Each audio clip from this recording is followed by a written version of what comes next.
So the 8th point talks about defining the standard operating procedures or the how-to manuals, right?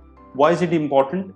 You see, as an organization is growing, it is getting in fresh people in the organization, right? People are moving from one role to another role, right? One location to another location, one department to another department. So very important. I'll share a few examples how you can do that, and please note down, make a note of this checklist. So one, you can have checklists. Like if you see pilots, if you see surgeons, these are highly experienced super specialists, but they have these checklists in place, right? Where you can just tick it off. For example, maintenance, machine maintenance department, they can have a checklist and they can tick it off whether it is done or not, right? So anybody coming in new can be given that checklist, can be trained once or twice, it becomes automatic.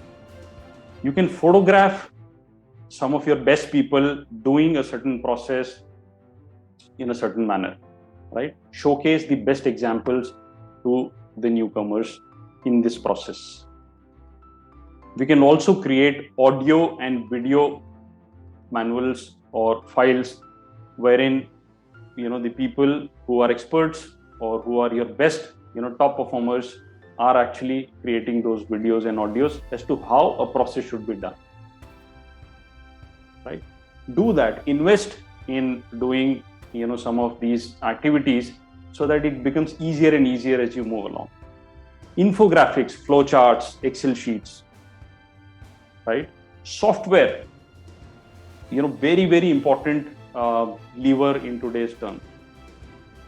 CRMs, your softwares to create quotations, software to handle customer requests, right? So put all these things in place, ensure that it is updated regularly so that anyone who's moving in, coming in new, understands that this is the way things are done.